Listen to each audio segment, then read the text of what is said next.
Going on to the next talk, it's on a very important topic, diabetes distress, something a lot of diabetics face.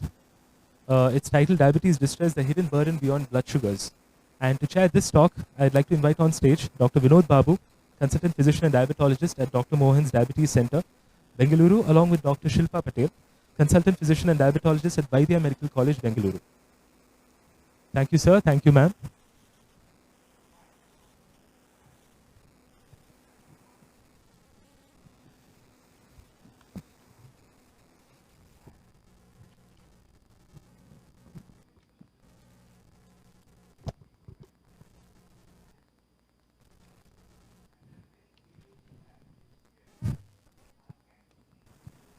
A very good evening to everyone present here. I welcome Dr. Anchin Kalia, who is a consultant physician, diabetologist, and professor and unit head in the Department of Medicine at Mahatma Gandhi Medical College and Hospital and Welton Hospitals, Jaipur, Rajasthan. Welcome, ma'am. Thank you so much, Chairperson. And a really tough job speaking in this. I'm speaking for the first time.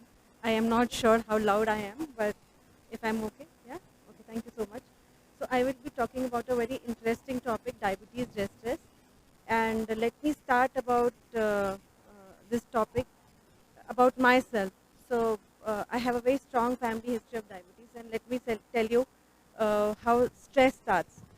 So few months back, so I'm a marathon runner. I was doing well, and then few months back, I have a very strong family history of diabetes, and few months back, I got my test done, and my HbA1c came out to be 6.2, which was usually between 5 to 5.8. So the first thing which came to my mind was, oh my God, my family history is there. I have also gained weight. So am I having diabetes? Can I reverse it? So I just kept thinking about my dad who has been suffering from diabetes and people who live with diabetes and their distress. And then suddenly out of the blue, I started having shortness of breath, and then, that thing just says the thing about diabetes distress. Are you having some kind of heart failure or something like that, or some complications are there? And diabetic patients, they don't have chest pain, and suddenly they develop heart this thing. So I went for an echo. So my echo just showed that maybe my interior wall is hypokinetic. So I got a little more scared. So one of my cardiologist friends, he said, why don't you go for an CT angio? So I went for a CT angio, and thankfully that came out to be normal. So this is how I feel that it is not diabetes distress, but definitely for me it started as a stress. So coming to diabetes and patients who are living with diabetes, I think they are at constant war all the time, thinking about their well-being, thinking about the complications they face, and this is how the war is never ending. And most of the time, I think the people who are living with it may be losing a battle which is important for them. So before I start my topic, I would ask all of you that how often we ask our patients that they are living with diabetes, how are they managing it? Not the simple question, but what are the challenges they are facing? Or can we, as a physicians in our clinic, be able to differentiate between what is diabetes distress, what is diabetic burnout, or maybe clinical depression in these patients? And do we have a structured format, or maybe are we doing a test in our clinic to diagnose diabetes distress or depression? I am not doing it, and after reading for this paper, maybe this topic, I would definitely do something. My student has a thesis about it, but on a regular practice, I think most of us would not be doing this. This has turned black. I'm very sorry because of this, but this is a question. This is an overwhelmed patient. He's a type 1 diabetes, a 45-year-old, and day in and day out, 24/7, he's managing his diabetes. And he says, I just want a vacation from this disease. So I think this is what describes most of the patient, and this is diabetes distress for them. And then this is a patient with a future, he worries about his future. He's a 52-year-old diabetes with type 2 diabetes, and he avoids getting his HbA1c done, and he often skips his appointments, fearing that, if he goes to the hospital, I think most of the patients who come to us, they say, we don't get tested because something would come up in the test. This is the most common presentation the people would say. I have a colleague whose husband was diagnosed with type 2 diabetes during COVID, and last 4 years he did not get it tested just because of the fact that he might be diagnosed with diabetes. So he came to my clinic with an HbA1c of 11.3 and is a 36-year-old male. So this is how people keep worrying about their disease and the distress. So what is basically diabetes distress? So diabetes distress is a negative emotional or affective experience resulting from the challenge of living with the demands of diabetes. It is distinct entity. There is a differentiation between diabetes burnout, diabetes distress, and a clinical depression, which I would be talking about in my subsequent slides. But usually when you have a diabetes distress, it fluctuates over time.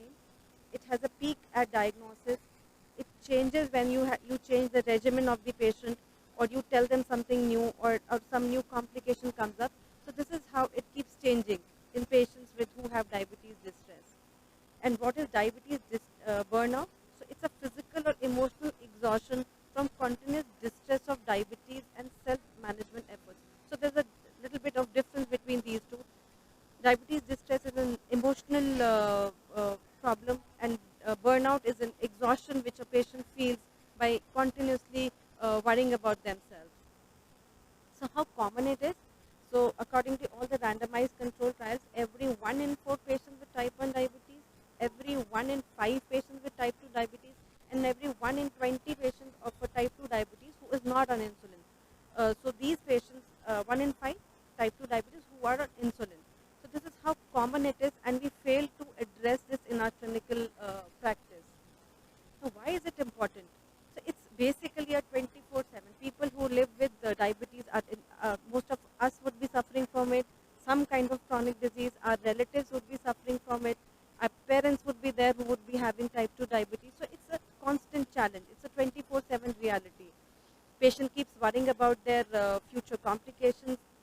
They worry about hyperglycemia, the social consequences, obesity, diet pattern, and if it's untreated, left untreated, it may progress to clinical depression as well. So why does it matter? Why does it matter? One, because if you have a suboptimal self-management, it can lead to suboptimal self-management. Patient will say, no, I don't want to exercise, I don't want to follow this diet, I don't want to be like this forever in life. I have to live for another 50 years. I just cannot regulate my life like this. It can lead to elevated HbA1c level if the patient is in distress.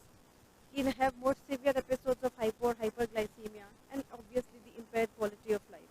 So this is most important clinical parameters which patients feel who have diabetes distress.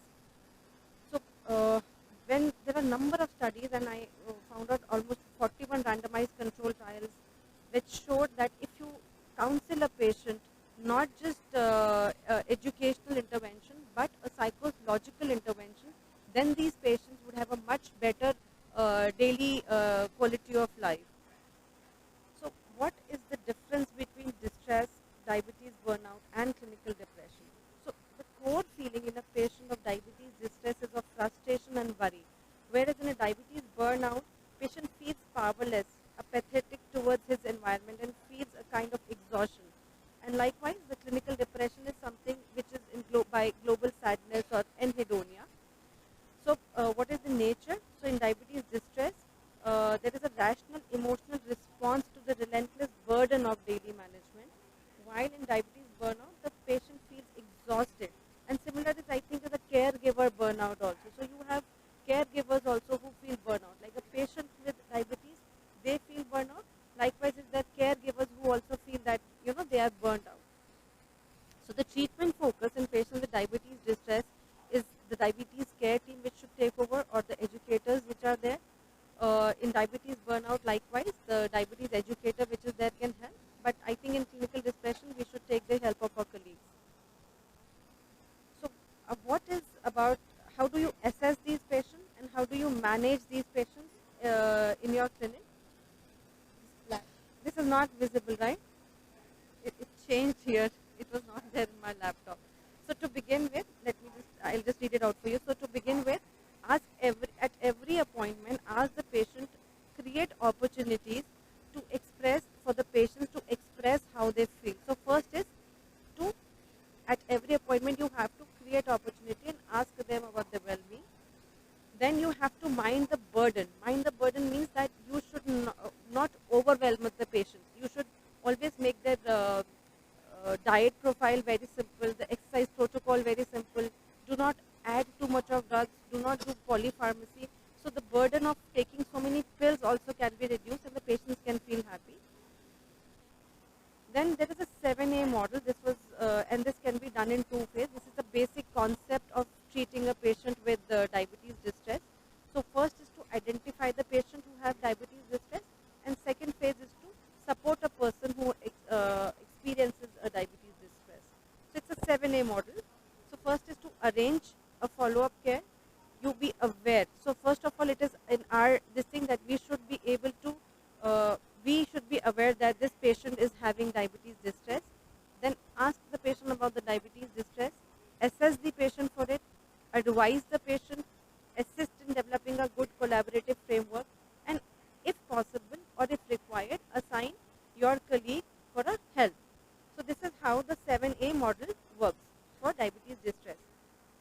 So the first step is to identify or aware. So we should be recognizing the signs of diabetes distress in a patient. So first, if the patient has suboptimal HbA1c control, he is missing his clinic appointments, he is not regularly engaged with his self-care tasks like frequent monitoring or skipping his medications, ineffective coping strategies with his treatment, multiple negative life stressors which he has, chronic financial problems, he keeps talking about it, and impaired relationship with the healthcare provider or his family members or his colleagues or his partner. So these are the recognizing the signs or we being aware that this patient might be having some kind of diabetes distress. The second is to ask. So how do we start a conversation? Mostly these patients would not be open for a conversation. So there would be few leading questions which as physicians we can ask, like what is the most difficult part you find when living with diabetes, or maybe how is diabetes affecting your travel or maybe other day-to-day activities of life. So if we start a conversation or ask the patients, maybe we'll be able to treat these patients better. Then is the assess. So is anybody using tools like this in their clinic for diabetes distress? So these are the three clinical tools. One is the paid problem areas in diabetes, the DDS or diabetes distress scale, and third one is the type 1 diabetes distress scale. These are three scales which are available. They have item counts. Because we are running short of time, so I'll not go into the details, but these are available online. You can take a printout, you can ask the patient, or if you have a diabetes educator, you can ask them, and you can just tick these forms and see that whether your patient is at any at this point of time in diabetes distress or not. So these are the tools which are available and these are validated tools as well. Then comes, once you have diagnosed that the patient has diabetes, then you need to advise. So first is to explain the signs and consequences to a patient who is in distress or maybe depressed. Then normalize negative emotions. So many patients genuinely have negative thoughts. So we should not, generally ऐसा नहीं बोलना है कि no, this is not normal, you are unmotivated, you are not unwilling, you are not following my advice. No, they genuinely might be having problem coping up with their diabetes. So we should also normalize as physicians that this patient might be having some negative emotions. Then address self-blame. So most of the patient would say, I am not good enough, I am not doing my eating properly, and I am not doing a regular exercise. So don't blame them, just say that everything is good enough. So good enough is a good word, that whatever you're doing is good enough for you. So you have to encourage them.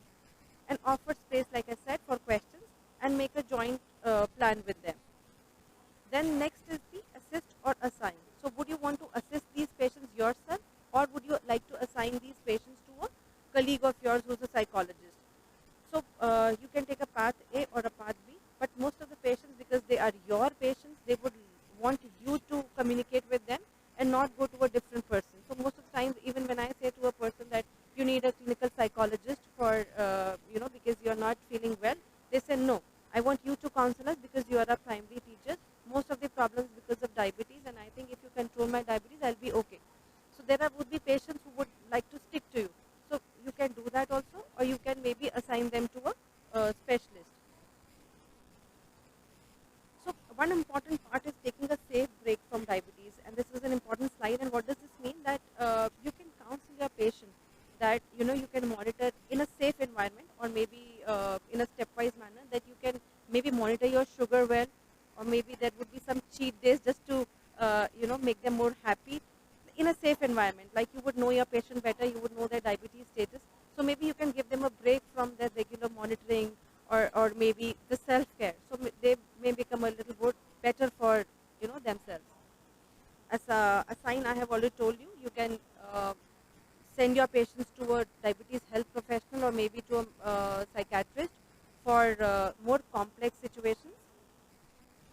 And then the last step is to arrange up a follow-up meeting and monitoring. So regular follow-up, and if the patient is not able to come, maybe you can do an online consultation or a video consultation.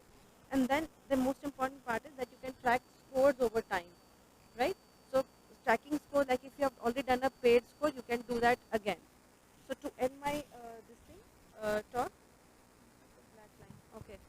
So important is to identify these patients who have diabetes and diabetes distress, and maybe you can help them by counseling them in a better way.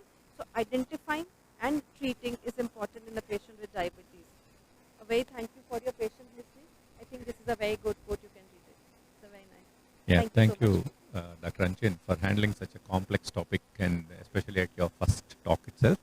Yeah, it's deed of the hour. In 2026, patient comes to us with a diagnosis of diabetes very late, especially after going through so many misconceptions and misinformation in social media, and the promise of permanent reversal, and some Baba telling that I will cure it without any medicine. So definitely the context needs to be understood. The diabetic distress today is known as a multifaceted problem which requires intervention from the treating physician, whether it's a diabetologist or endocrinologist. They need to spend some time to understand the stress that puts on the patient before asking them to do rigorous diet and exercise. And definitely there is no good diet, no amount of dieting can offset for bad genetics, and no amount of exercise can offset for a bad diet. All these factors needs to be kept in mind, and the suggestion needs to be a balanced one which the patient can implement in his life. It doesn't matter when we give a dietary advice for half an hour and then patient asks what to eat next. So that is the common question we get to see every day in our practice. So don't overwhelm them at the first visit. Take it in a piecemeal fashion for the next follow-up visits, and then see how much of the implementation is happening, and then take thing from there. That would be the key to success. Any questions from the audience? I think no more questions. We'll proceed to the next one. Thank you so much, ma'am and sir. I would request you to please get your picture and memento from the recent area.